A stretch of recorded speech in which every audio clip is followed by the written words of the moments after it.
Hello everyone, this is Raven's Maps. Welcome for the summary for the day of 20 April 2023. So for today we have a lot of informations. I will try to be quick. We have first in the Zaporozhye front line a lot of shellings as usual on this whole front line, and there is a lot of geolocation as you can see. I will show you later. There has been also some map changes, and it seems that there is almost no real fightings as usual, no real combat footage, but just artillery shelling, because the Ukrainians are really gathering a lot of troops north of Orekhov and north of Velika Novosilka. Coming onto the Avdiivka front line, it is South Donetsk front line also if you want. There is I did not see any fightings happening, really a lot of fightings happening in Marinka, but there is a lot of things happening in Nevelske. Avdiivka, there has been some fightings happening north of Avdiivka.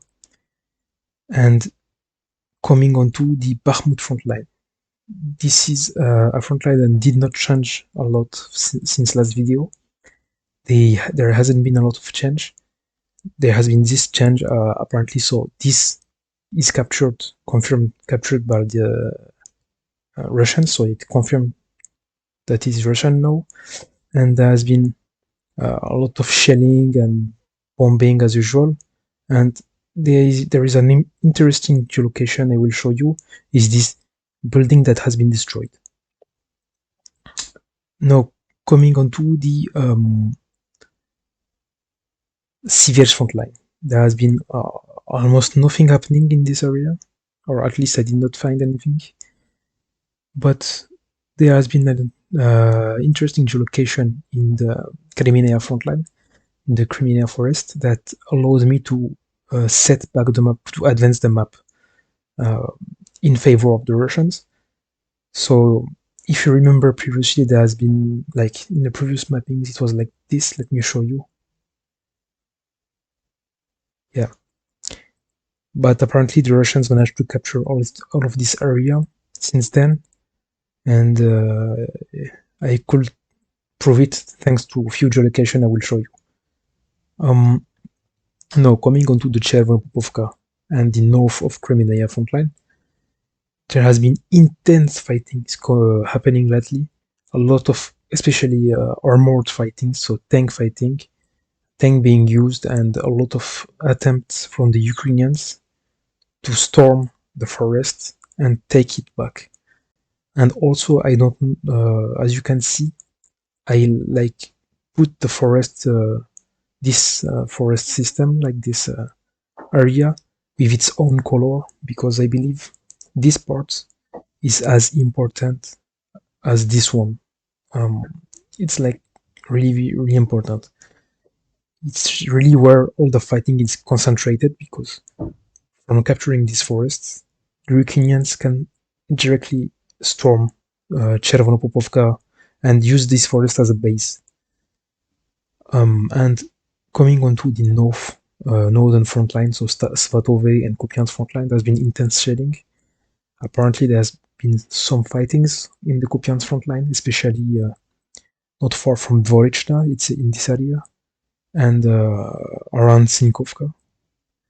But beside this, I did not find anything really significant. And for the Kherson front line, there has been no real interesting things happening. Just as usual, some Ukrainian boats or Russian boats landing on these islands. And again, I'm really concerned about the fact that the Ukrainians, a lot of times, but also apparently the Russians, a few days ago, are just sending their soldiers to a death, because there's no point in landing in this area. This area is like flat, muddy, there is nothing. You can't hide. So when you send a soldier here, he will be dead. So there is really no point in this. So let me start with the geolocations. So there is this geolocation in Gulaipole of Ukrainians being bombed by the TOS system So as you see, Ukrainians were in this area, and it made me change the map. So it's this area, as you can see, and let me show you just one last time. Yeah. And it made me change the map because previously it was like this. So it's not a big change. And I verified, I searched if Dorodnyanka was Russian or not. And according to the ISW map and other mappers, it's still confirmed as being Russian. The Ukrainians captured, or at least are based in this forest. So there is not a lot of changes in this area. Coming on to the Malenovka geolocation, as usual, there is a lot of shelling in this area because, as you remember, there's a lot of hangars here. So let me just put myself in the right view here. You have this view of hangars being shelled. So it's these hangars, yeah, it's the one, these hangars, the round hangars is the ones you see next to the explosion. You see there's the round hangars and there's the explosion here. But nothing that interesting, there's no map changes here. Coming on to the Vuhledar frontline, there's been a change, small change I would say, but not that bad of a change. I would like it's still interesting. You have a video of a tank, Russian tank, that was just shooting toward this area. And there is this thing, it said in the video Vuhledar. And what you saw was this thing. Let me just show you. So the thing here, I know in the map you can't see very well, but what you see here, the buildings here, is what I showed you before on the map, and the explosion is here, meaning that there is Ukrainians inside of the tree line in this area. So I changed the map by setting back the Russian territories. Let me show you. Before it used to be like this, and now it's like that. I removed this one because honestly, if the Russians are not even in this area, I don't see how they will be in this area. As you can see, this tree line doesn't connect with the city. So there is big doubts. I doubt that they are here.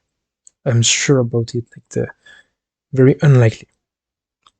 And same for this area. I don't think the Russians are very advanced in this part. But it seems that in Vuhledar, there is a change of tactics. Before, instead of just sending the soldiers to die, the commander now is thinking of saving the life of its soldiers. I don't see dumb assaults on Vuhledar lately. There is not.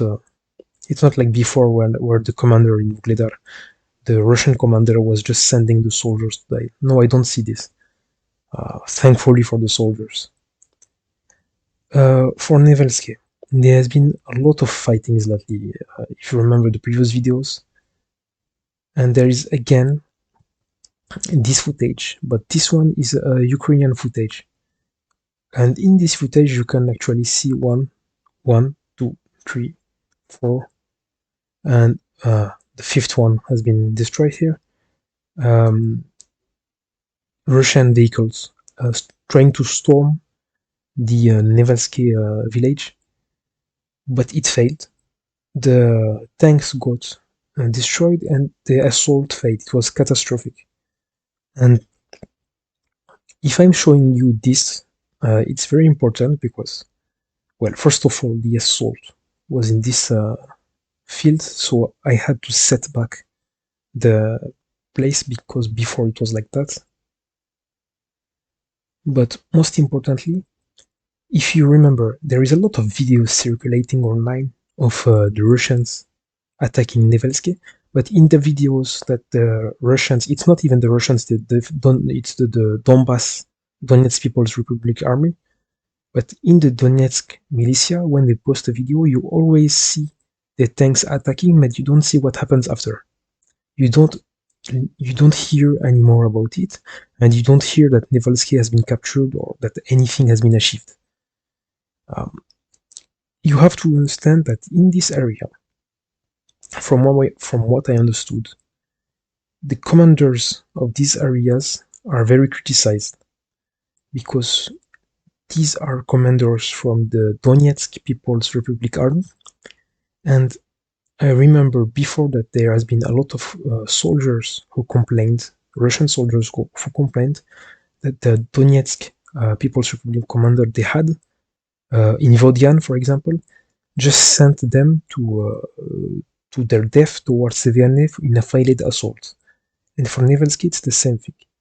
In Nevelske, it's like you can't understand what the fuck is happening in this area. You have the Ukrainians who keep sending every day 50 soldiers because Nevelske is getting shelled every day.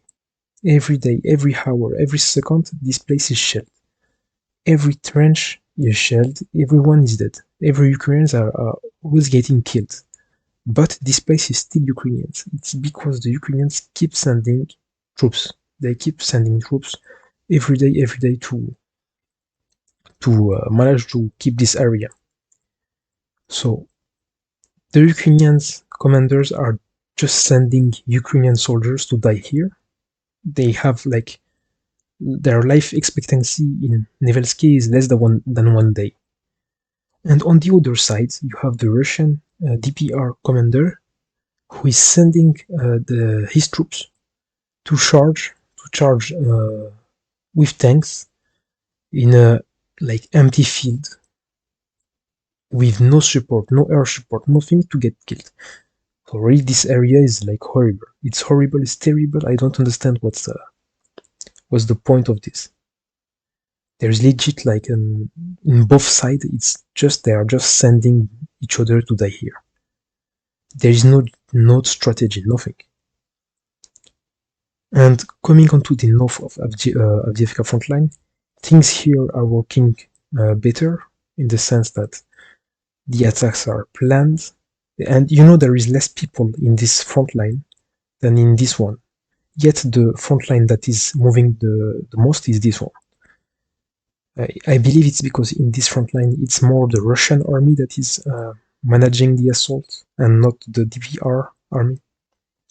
But anyway, there has been fightings. It has been footage of Russian soldiers, I believe here, but in the footage they like it was after an assault and it was just Ukrainians dropping grenades on dead Russian soldiers. So yeah, it's like there is no point in this. They are already dead. So people today just want to make videos like this online for nothing. But I did not change the map since there was no proof that the Russians are here. But there are no proof that they are here, but holding positions. Now going on to the Bakhmut frontline. There is this footage that came out, and apparently it's the Ukrainians who did this, but I don't understand what's the point. So you see they bombed, like they took down this building that was here. So it was this building, but the drone who was filming, the drone is Ukrainian. And there is a lot of peoples, Ukrainians themselves, who are saying that they are the ones who bombed the building down. So there is two possibilities. Either it's not the Ukrainians, it's the Russians who did that. Either the Russians were here, so the Wagner managed to enter this place, and the Ukrainians, to kill the Wagner soldiers, bombed the building to kill the soldiers inside. But honestly, as for now, I have no much information about that. There is not a lot of logic here, so yeah, we'll wait to see what the fuck is happening in Bakhmut. And beside that, there has been no confirmed advance, but I believe that anyway the Wagnerians are perhaps already in this place, but I don't know. There is no footage yet. I will wait to see. And coming on to the Kreminna frontline. So there has been this electrical plant that has been bombed by Russian Air Force. So yeah, you see there has been a bombing of this place, and this place doesn't exist anymore. So the view was like this. Let me show you once again. Yeah, there's the small building in front, and it's the bigger building behind that was exploded, and you see the sort of like a green here and the white path here, this one. And for Kreminna, you have two geolocations. So you have this one first.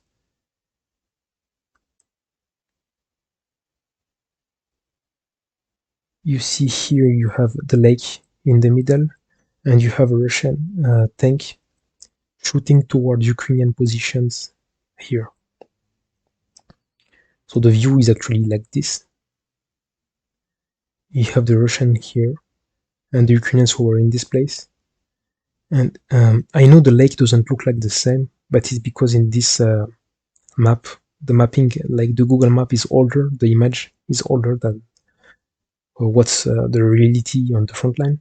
You see that there is electrical thing, electrical line. It's this one. I think you see it. And there is the second geolocation, is this one.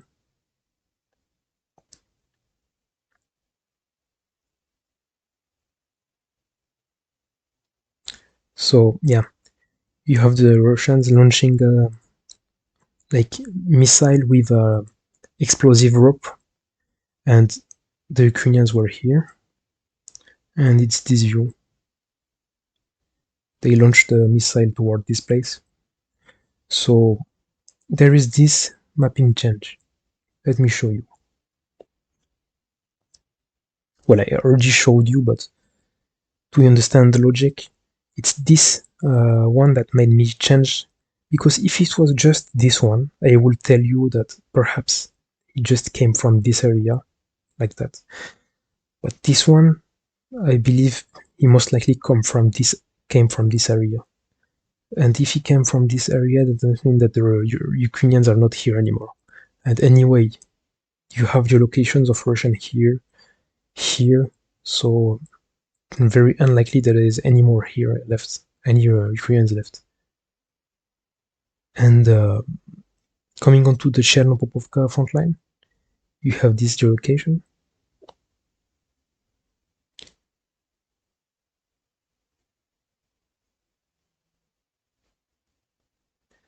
You have the Russians sending two tanks to attack Ukrainian trench in this area. So you see the three electrical lines thing, and you see the tanks shooting on this area. It's this place. So you see here you have the electrical things, and the view is something like this. Let me show you once again.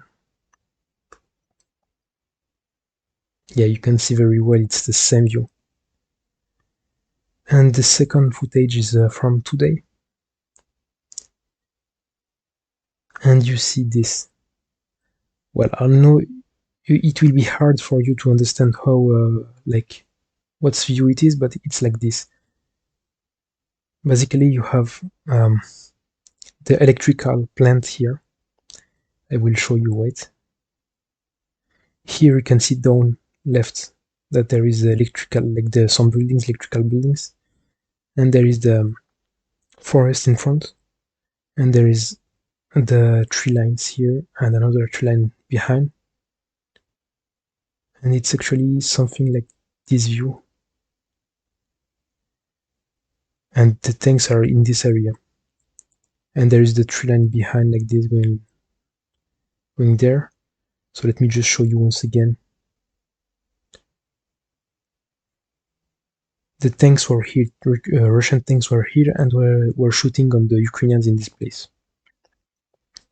So yeah, that confirms the Ukrainians managed to capture back this tree line after having fled, like being pushed back by the Russians in this area. So we'll see what happens next, because this area is really the most important place where there's the most fighting happening right now. And beside that, there is no other geolocations. Thanks for watching, and I hope to see you for the next video. Bye bye.